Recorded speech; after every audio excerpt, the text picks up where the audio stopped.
and gentlemen, welcome to Hero Movie Podcast, your greatest source for superhero movie and television discussion in the multiverse. I am your host, Adam Portress, and I'm joined by sweet Sean Kovacs from the internet. I'm seeing double. 4 lose. And we are short one Bruce Leslie today because his family loves him and wants to be with him on Father's Day. Yuck. No, we wish Bruce and his family the best Father's Day. We can't blame him, but we got a show about fathers today, so I guess that counts in a weird sort of way, maybe. I don't know, but fear not, we do have a very special guest today. You've heard his name many times on this show, as he is one of 2 people who supports us at the icon level over at patreon.com/HMP.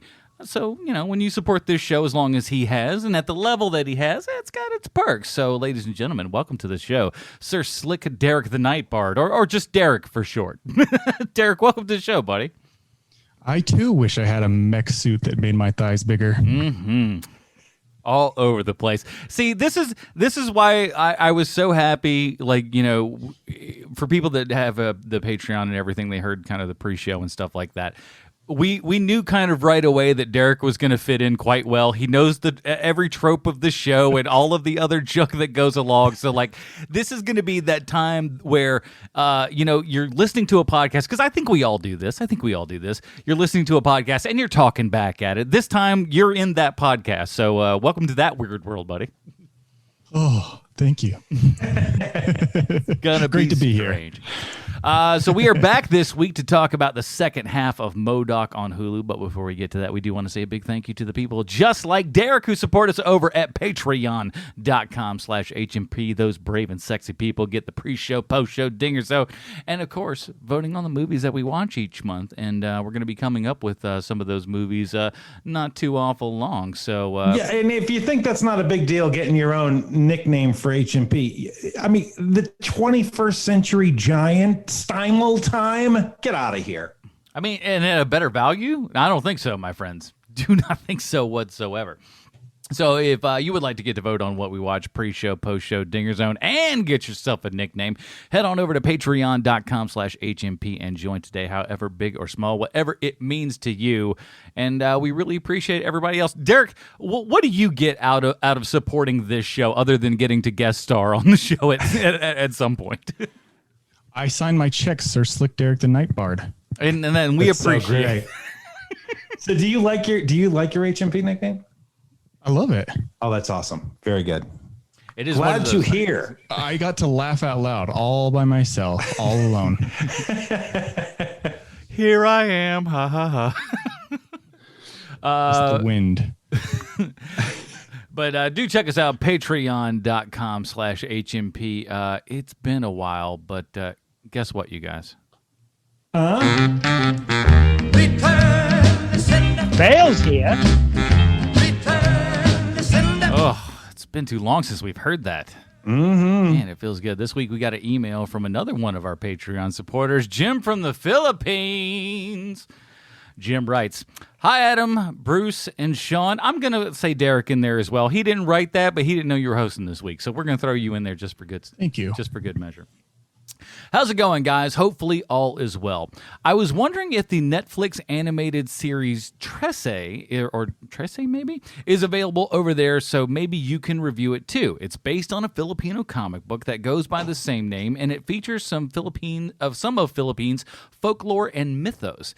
Thanks, guys, as always, for the entertainment that you put out week after week. That is from Jim, the quiet Filipino gentleman. Well, I saw this trailer, and let me tell you something. So here's what it kind of is. Here, imagine this. It's a very kind of, it feels 90s anime style, but in a good way, like the good proper 90s anime. And I don't know. I watched the trailer for it. I'll send you a link after the show and everything.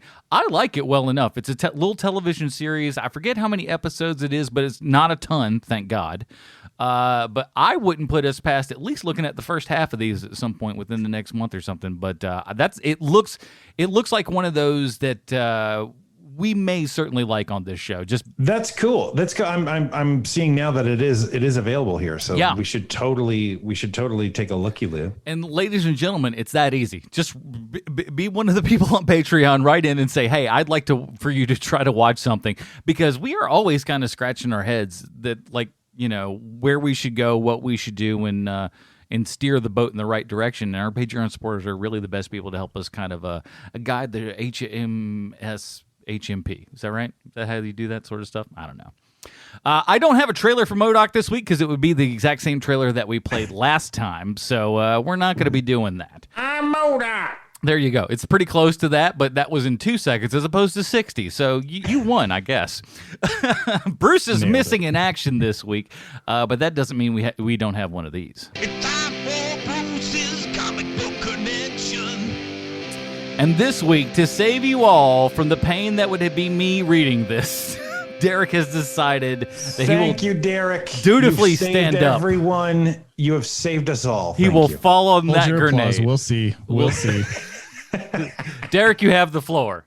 I'm just going to throw on my spectacles. Okay. Arcade is a Marvel villain who first appeared in 1978 and was created by Chris Claremont and John Byrne, which is a pretty good pedigree, but immediately gets one to assume he was an X-Men villain. Yes, he eventually crossed paths with mutants in the Uncanny X-Men number 122, but he originally faced off against that famous comic book duo of Spider-Man and Captain Britain. Do you remember when you were playing superheroes as a kid and you and your best friend would argue over who got to be Captain Britain and who had to be Spider-Man? I mean, that was like every Tuesday for Bruce between 1983 and 2014. But heaven help you if you were the third wheel who showed up to play. That meant you had to be Arcade. Arcade always came across as a sort of hack comedian with the brightly colored police dot bow ties and the red hair that I imagine would later inspire Carrot Top. And he liked to kill people in his private amusement park called Murder World. Even with the unfortunate name, Murder World was still probably more fun than Camden Park, my local haunted amusement park. Arcade's backstory is a bit vague and mysterious, almost similar to the Joker's for some reason. Even though his outward appearance seems more like Trickster than the Joker to me. The prevailing theories about Arcade's past are that he was born into wealth and grew up either in Texas or Beverly Hills, depending on which lie you're more likely to believe. It is speculated that once Arcade reached adulthood, his rich father cut him off, which led Arcade to patricide and by extension inheriting a vast estate. And what does an instantly wealthy and orphan man-child do? Well, I know what I'd do. I'd open up an amusement park in which to torture my enemies to death. So I guess me and Arcade got that much in common. Putting all that insanity into motion, Arcade took his shtick to the free market and became the world's most expensive assassin. I guess he was the guy you'd hire when you wanted a needlessly elaborate death sequence that gave the intended victim time to escape. I bet Arcade would have been a big hit in James Bond's fictional universe. When asked why he toyed with his victims before killing them, Arcade answered, "Decency's dull." I guess there's no refuting that argument. While most villains believe that their death machines are infallible, Arcade likes to give them a chance on purpose, for the sport of it, maybe making him a comic book spiritual predecessor of Jigsaw from the Saw franchise, as if that timeline needed more convoluting. Though Arcade mostly targeted superheroes, he once tried to kill a normie, a lady named Courtney Ross, but she escaped his trap when she discovered a talent for improv comedy, a skill that rarely is useful. Now, sketch comedy, on the other hand, that's how you defeat a villain. That's a load of crap, Bruce, and I know why you wrote that line, but all right. One time, Shatterstar thought he killed Arcade, but it turned out to merely be a robotic decoy. So maybe that's how Arcade's arc in Modok found its inspiration. Whether any of that is true is up for debate. But I'd say we probably won't see much of Arcade in any non-Modok Marvel shows. Now, Adam, let's hear that list.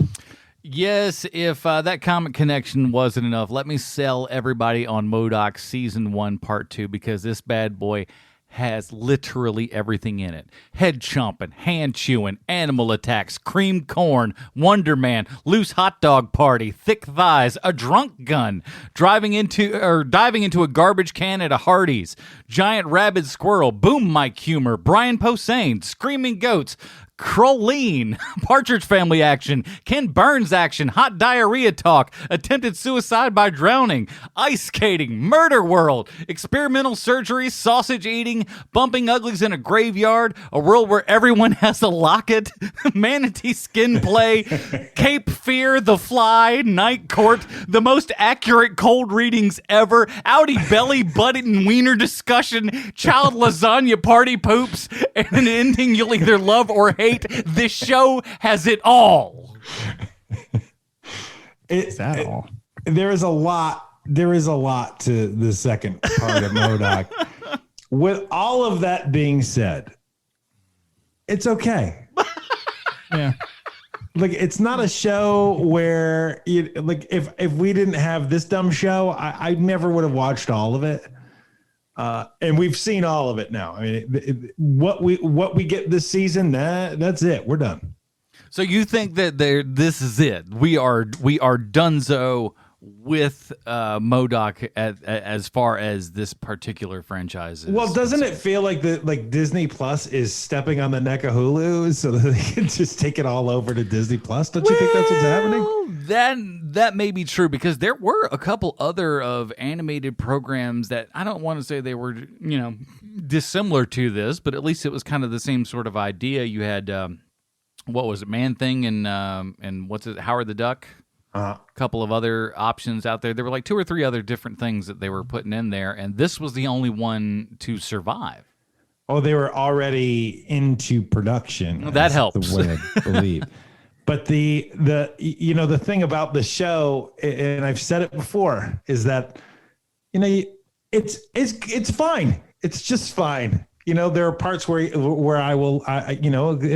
make me laugh a little bit. That dumb laugh I do, like that one. I did that quite often during the second part of it. Anyway, here's the thing though with the Robot Chicken guys, I feel so bad for them because they keep getting involved in these shows that just completely get canceled. Like that whole Star Wars Detours thing was them, and that never saw the light of day. And then there's this Modok show, which they spent so much time on, and they're getting one season and it's done.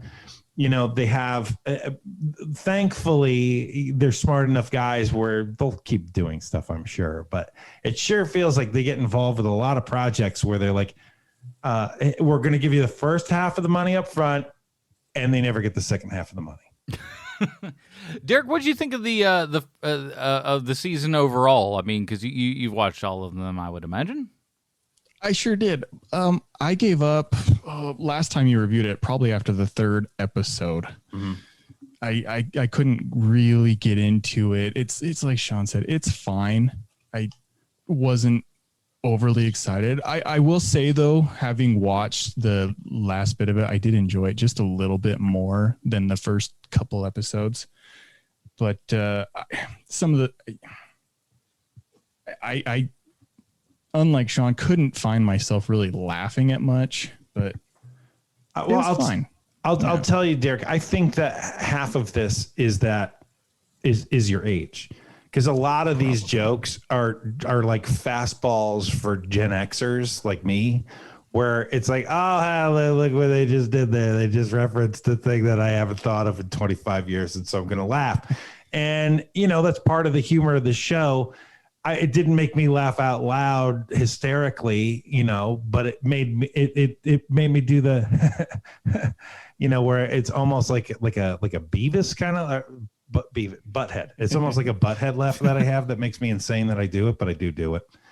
And there was a bit of that happening during this show. It's not a bad show at all. It's just something where who needs this show? It's that kind of feeling. Like Robot Chicken.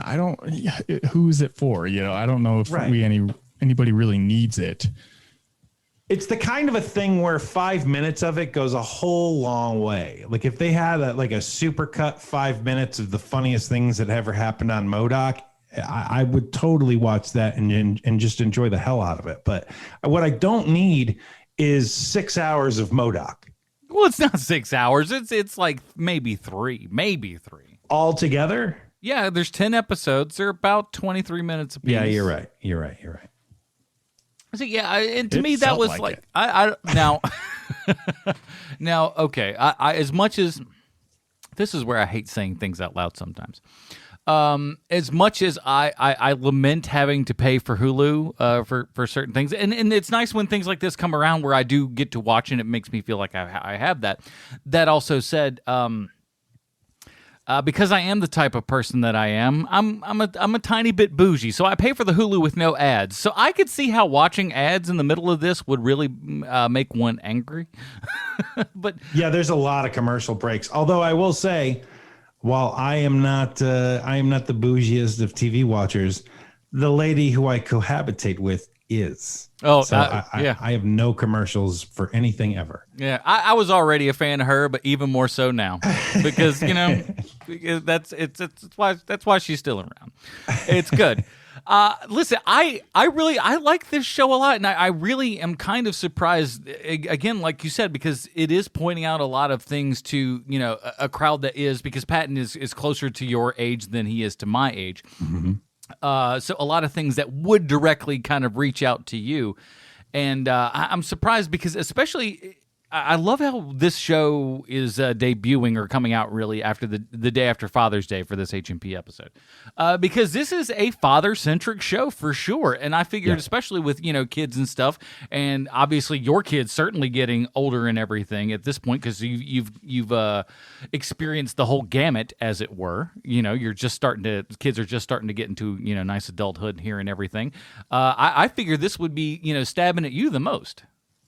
Not really, because it's not genuine. Because your children aren't mutants. I understand that, but it's just it's also there's no genuine emotion in the show. I know that they want to have those moments, but nothing that they're doing is an earned genuine moment because it's all for laughs, and that's understandable.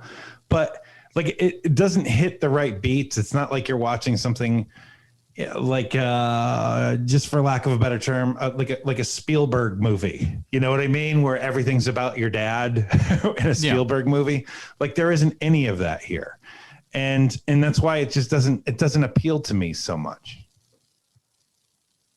Derek, any thoughts?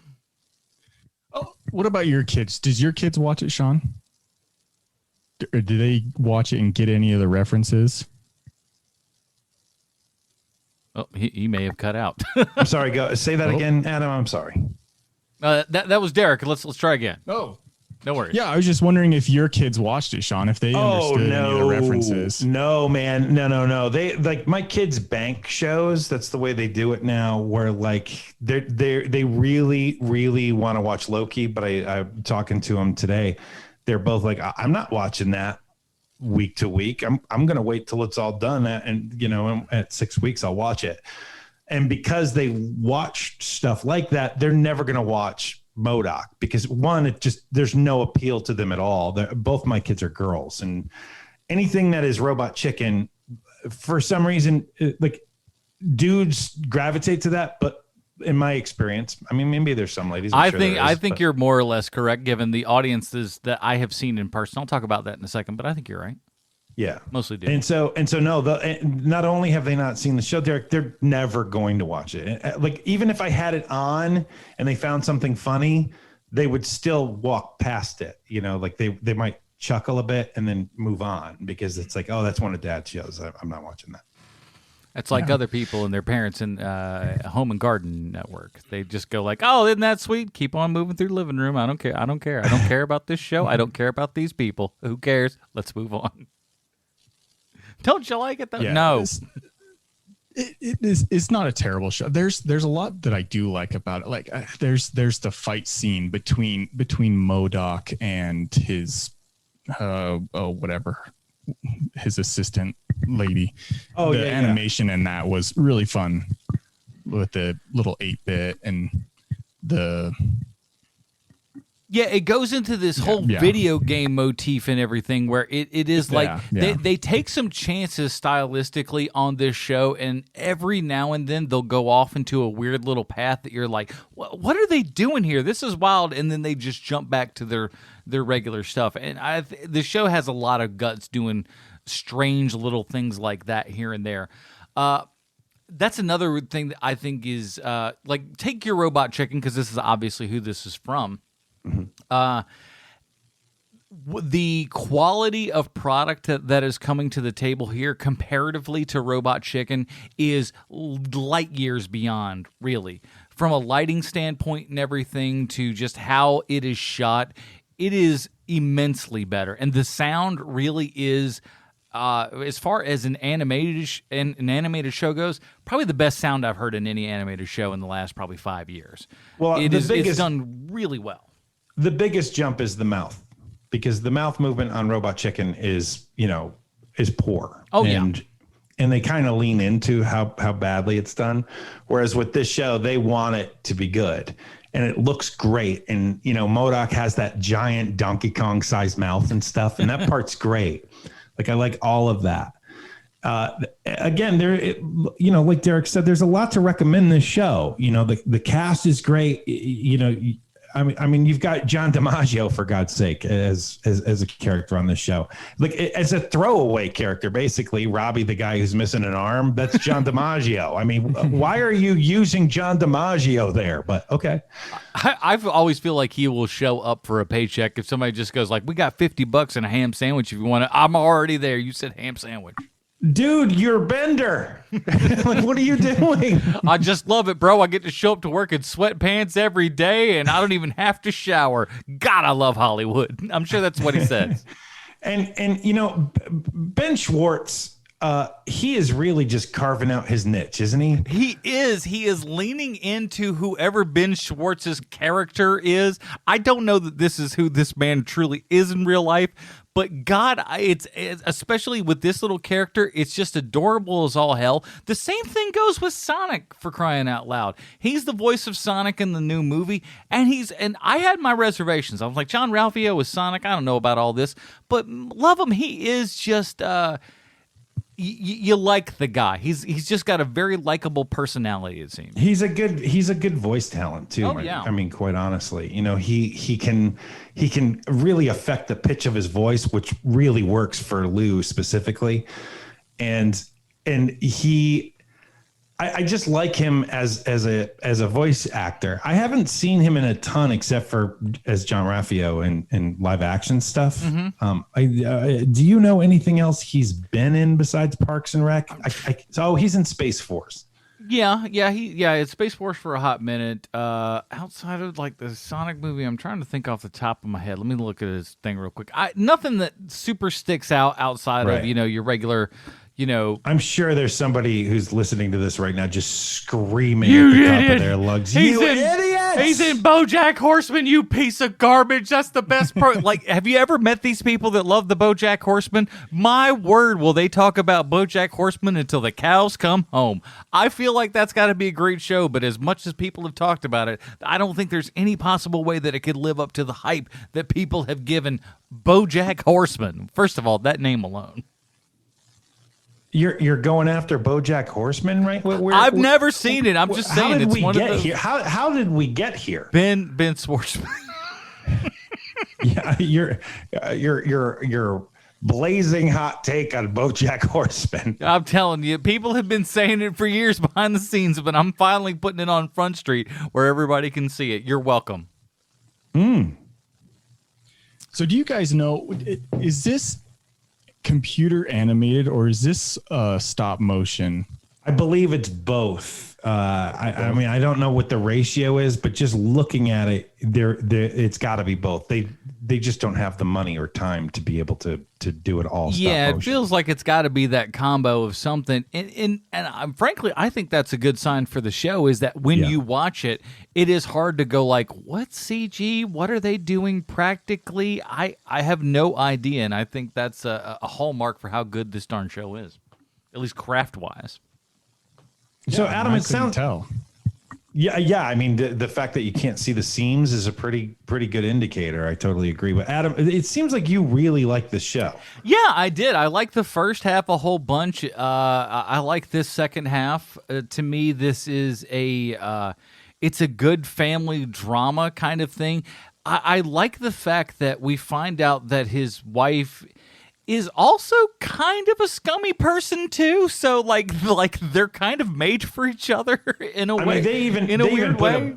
You had mentioned this in the first half of us watching this, but they really put that nice button on it with Wonder Man in the second half here, where he basically just straight up tells her, "You're a really bad person." And she's like, no. And like all horrible people, like, no. But then he starts naming off all of the awful things she's done just directly in his company, and it's a lot of things. Yeah, exactly. It's like, oh, these horrible people flock together. I also love the idea that we just all of a sudden decide we have this giant like battle with Arcane. We go through all of this stuff and killing our multiple or duplicates and everything, and all this goes through, and they get to the last one, and their idea is, let's just let Lou keep his double. And they treat him the same. They're the same person. As far as the parents are concerned, they are interchangeable, and they're their kids. They have one's a robot, and they just don't know which one. That part is my favorite part of the second half of Modok for sure. As you know, my absolute favorite comedy scene of all time is when the dog takes off down the street and starts flying its strange brew, even though it's never been brought up before. That is my favorite thing.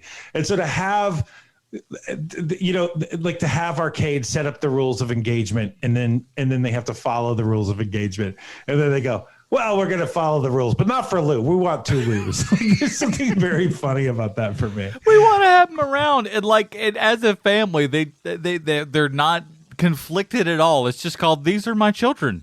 Like, sure, there's 2 of them now, but that's just how we're going to roll with it.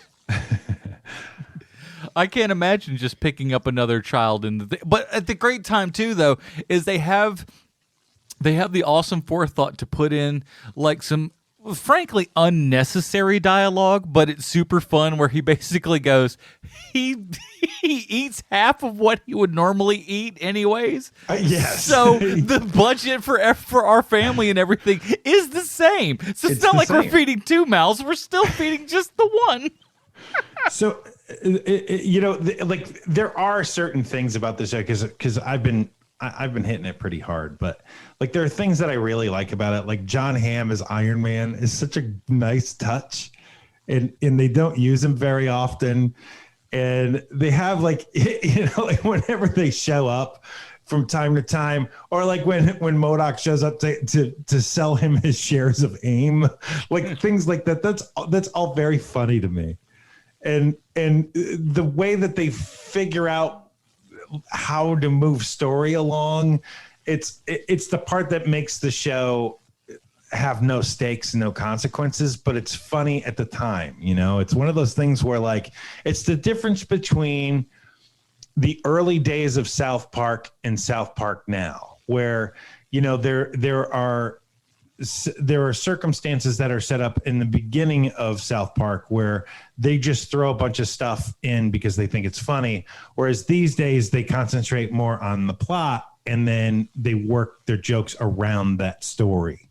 And even then they've gotten into like, big giant arcs and stuff within seasons, which is like super rare for an animated show. So like the fact that the weird things that they've done over the last couple of years and just going, hey, everything that we've done for the past 20 years, we're doing something different now just on account of we want to. So it's kind of wild that they can get away with that at this point. But I guess that's because they're playing with house money. They wanted to be done with that show probably 10 years ago, and they're still making it. So they're like, we're going to do whatever we want. They're like, what do you want? Okay, you want some episodes. Well, here's going to be the rules. We're going to do only 10 of them a year. They're going to be at random times, and they're going to be about whatever we want them to be about, and you get no editorial content. And Comedy Central's like, all right, fine. Please keep Sure. making this thing that made us so much money. It seems to be working for us so far, so why quit a good thing? So Derek, who is your favorite character on this show? Definitely Lou. Lou. I guess I misspoke. I did laugh at that Lou just being shared as two people, and I did enjoy his little magic stuff just in Asgard. Yeah. And yeah, with the trolls where he's got the magic show. What was it? I enjoyed that the trolls have no idea what's going on. They don't understand Just the loving language it. that's being spoken. They're just like, this is some crazy crap that's going on right now. We're all drunk and having this giant party, and look at what's going on. We don't even understand any of this, but God, we're enjoying it. Yeah, and the fact they go to war with the trolls and the Asgardians. I did enjoy that bit of it. There's some, but again, we're running across the same ground here, where it really does feel like, that's a really great idea, and then you just went to the next joke instead, and that's kind of the thing that the show has running against it. And I get that it's not supposed to be something that is, all encompassing and going to change the world, and it's making its own universe. Like I get all that, and it doesn't need to be that. And the show is just fine, but that's all it is. It's just fine. There's nothing about the show. I'm sure there's going to be some hot take somewhere someday on some social media where people are I think people are sleeping on this Modok show. This Modok show is really great. Like people do with everything else, with the exception of the Inhumans, which everyone agrees is awful. Literally, no one has ever said, you know what? The Inhumans is pretty good, actually. No one's ever said those words. HeroMoviePodcast@gmail.com. If you're out there, we do want, we don't believe you exist, but if you do, we'd like to hear from you. Oh man, it'd be so great. If the Inhumans was your peak of the Marvel scale, if you sat around for like Daredevil and Luke Cage and all that kind of good stuff, if you had like a great time and then just go like, the Inhumans is where it's really at, I want you to email us, heromoviepodcast@gmail.com. It's in the description. But please, we want to hear from you. You are a strange bird, and we want to know how you work. Adam, how do you feel about Melissa? I don't ever know how to pronounce her last name. Fumiero, the wife. Oh, I thought she was great. She is in like the voice talent specifically. I'm talking about the lady from Brooklyn Nine-Nine. Yeah, I love her in Brooklyn Nine-Nine. She was great in that. I always thought that beautiful lady, very very funny. I think she has great timing, and I think she's really good here. I like how. Again, I think this is a. We'll talk about the ending in a moment, but this is a family show. This is a show about a guy who ultimately, he wants to have this life with his family and everything, but at the same time, wants to be a giant evil villain and have his cake and eat it too. And very rarely is that able to happen in the kind of supervillain universe. But I love his trying, and she's definitely a part of that. It feels like they have created this relationship between these two people that actually means something. Because when he talks about her, he just goes like, "Oh, she's kind of like this," and describes things in like what like an actual woman, kind of looks like and everything. And that's what does it for him. What does it for him is what his lady looks like. And I don't know, there's just something that was so super sweet about that. And the guy who feels like, he's this ultimate evil villain and everything, but still cares about his kids and enough in his legacy but is still torn. As we see at the end, he's still kind of torn between, having this great loving family and, having his cake and eating it too. Very tough and difficult to do for any supervillain. So he goes at the end, gives it all up, only with the kind of blind ambition that in the future, only if he works hard enough and, schemes hard enough, he be able to get his family back to where he, once had them and everything. There's something that's like really cool about that just seems very super villainy, I want my family to be part of my life and everything, but in order for them to do that, I then also have to sacrifice them. I get up to this ultimate thing, and if I am at that ultimate peak, if I am at that top level, then I may have enough power to where I'll be able to go back and actually get them back.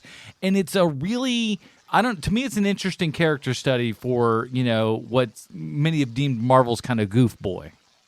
But I don't think that what you just brought to the table with all that, the show itself isn't doing. You just brought it to that, because that ending comes out of nowhere, where the younger version of himself is like, hey, I can give you this, and then he goes, oh, okay. I mean, it's almost like a smash cut Family Guy joke where, they're remembering something that just happened.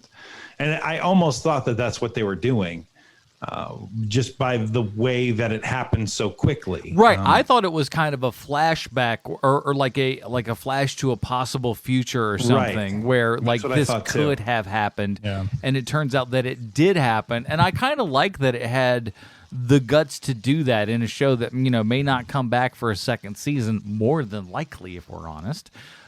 Just to have the guts to be like, no, this guy's still, sitting back and going, I'm going to go after this no matter what. I still kind of like that. I agree. It is a pretty ballsy thing for this show to do, but I don't think that they've earned this. Like, this isn't some massive cliffhanger where like I can't wait to see season 2 now. Like, how dare they not have a season 2? So now we don't know what happens to Modok and his family. That is not there for At least it's. I mean, do you feel that? Do you feel that way with this show? Here's what I feel with it. I feel like there is a decent.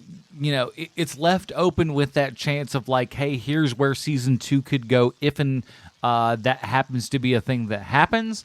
I don't believe that will be a thing that happens, but like it's the best kind of open ender that you can get that just goes, hey, this is the end of this story.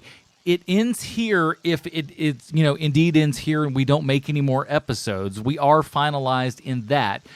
But in that wild and crazy world of where things go from Hulu to Netflix or Netflix to Hulu and God knows where else, the fact that this show might show up somewhere, who knows? The ability for it to be there and be a continuation off of this particular story is there. And in this world where things are jumping left and right, it's not an impossibility. Perhaps not likely, but certainly not impossible. You're right. I've been short sheeting it, saying that it's never coming back ever. There is a possibility that it could show up somewhere on one of the Disney channels for sure. Yeah, and I think maybe if it got the right audience, again, it's one of those things that where you do kind of scratch your noggin a little bit in the world and time that we're living in, to where if this was on Disney Plus, would it make a difference? Would people be talking about it more if it was not obviously premiering the same time as, say, a Loki or WandaVision or Falcon, whatever?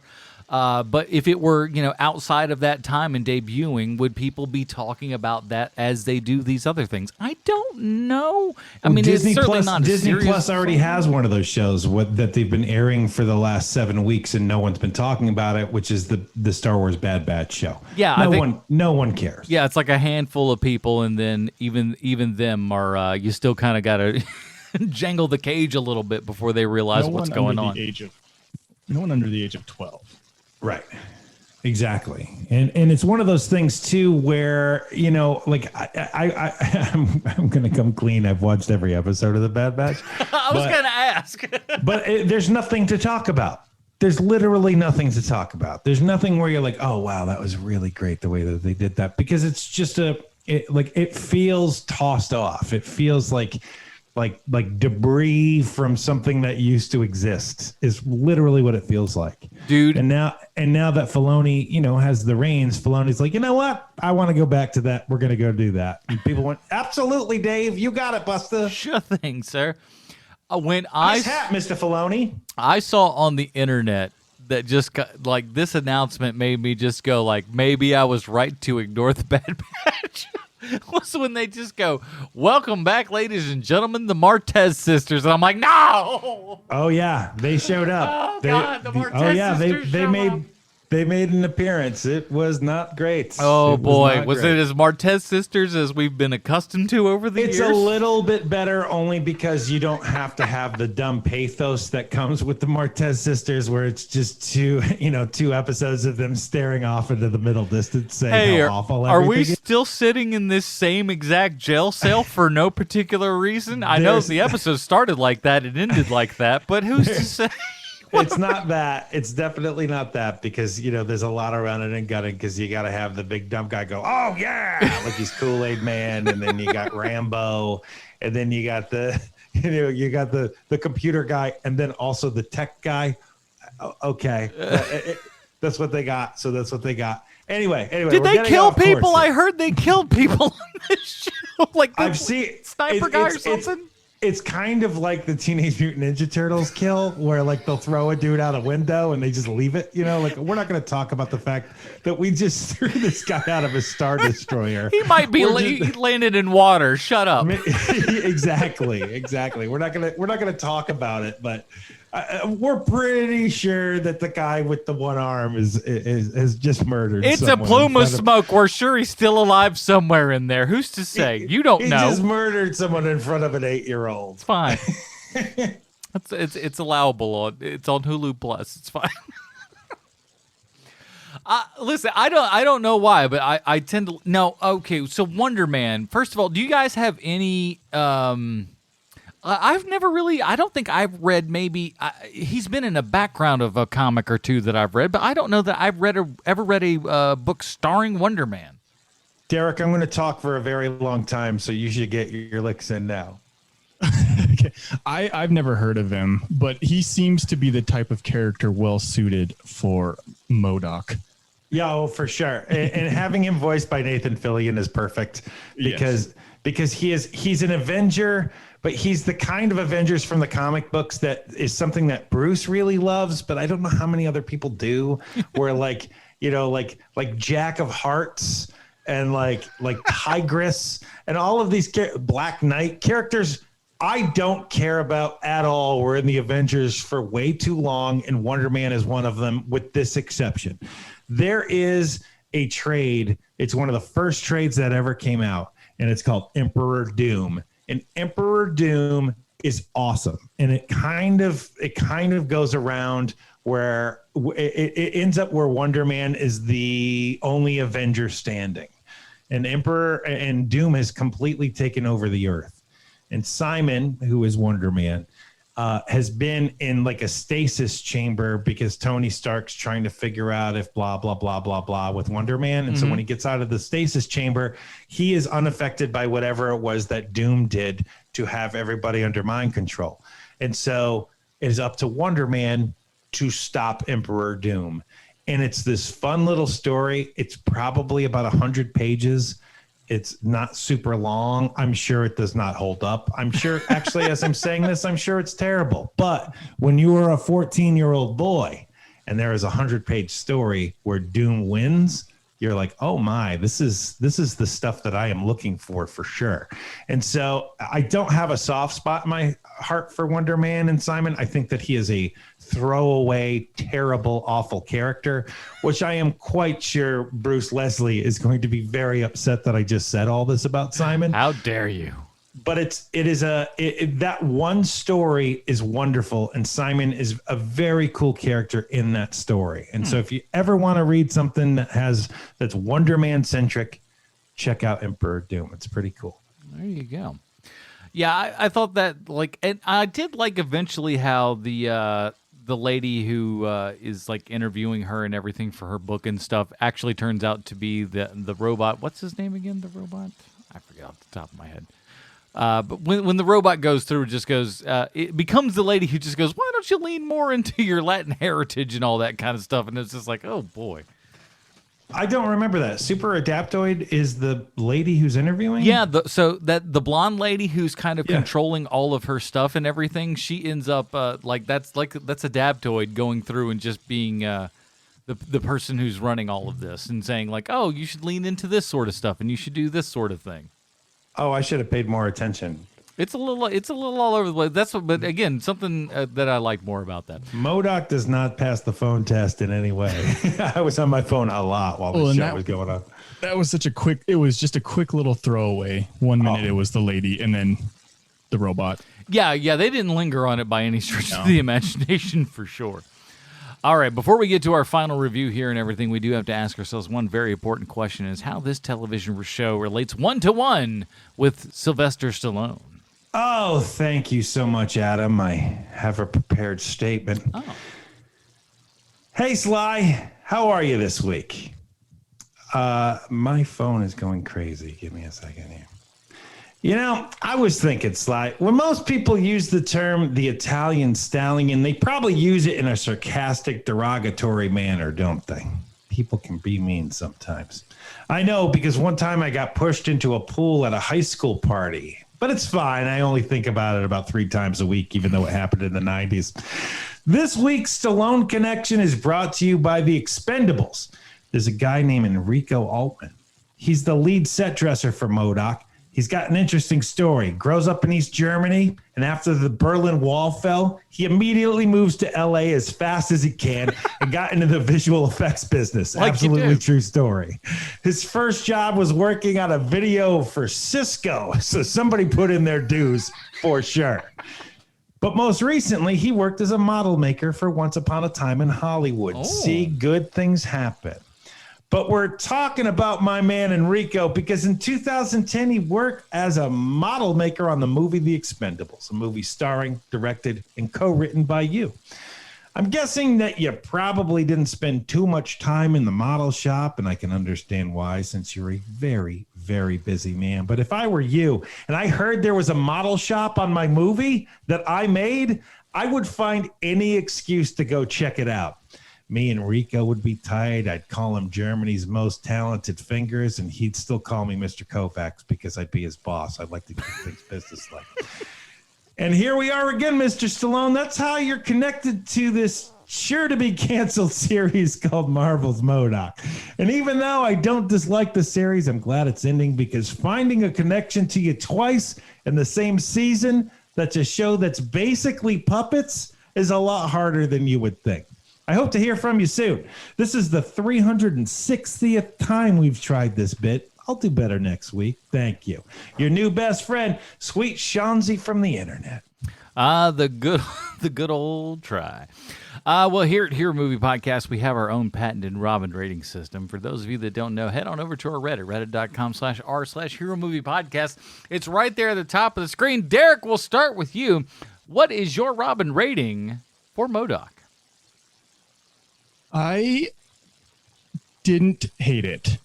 I want to give it a Stephanie Brown. That's because I would look forward to seeing kind of what happens if they did a season 2 at the end of the story, but I probably wouldn't get much past the first episode to see what happened unless they drew it out.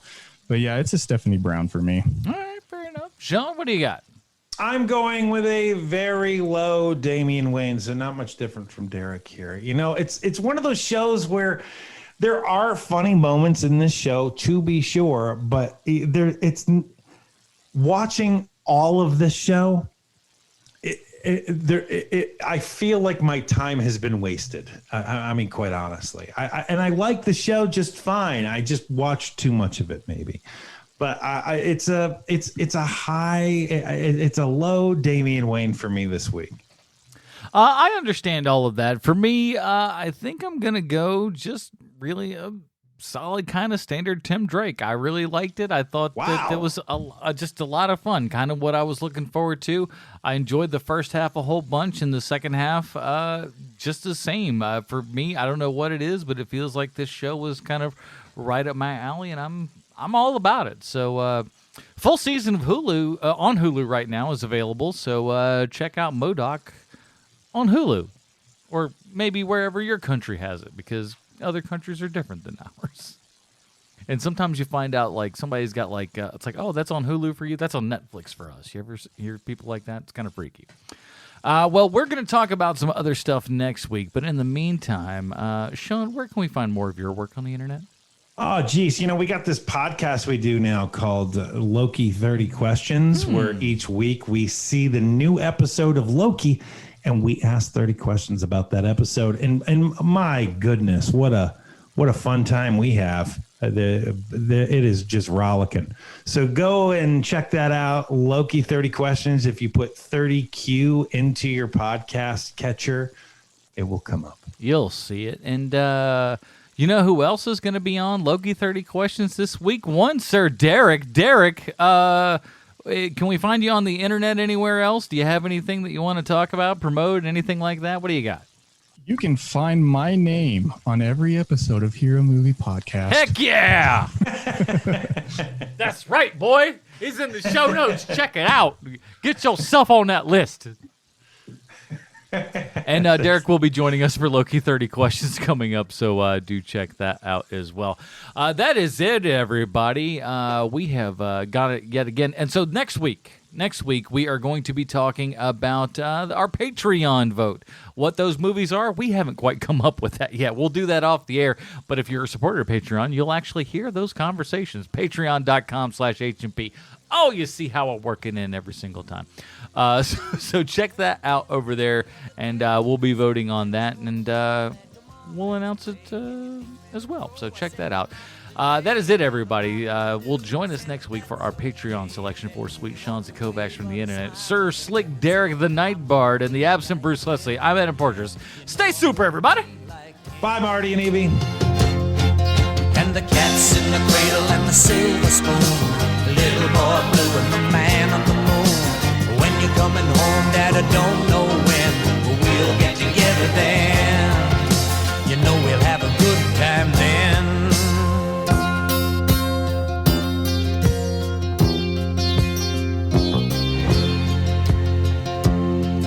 Well, he came from college just the other day. So much like a man, I just had to say, son, I'm proud of you. Can you sit for a while? He shook his head and he said with a smile, what I'd really like, Dad, is to borrow the car keys. See you later, can I have them, please? And the cat's in the cradle and the silver spoon. Little boy blue and the man on the moon. When you're coming home, son, I don't know when, but we'll get together then, Dad. You know we'll have a good time then.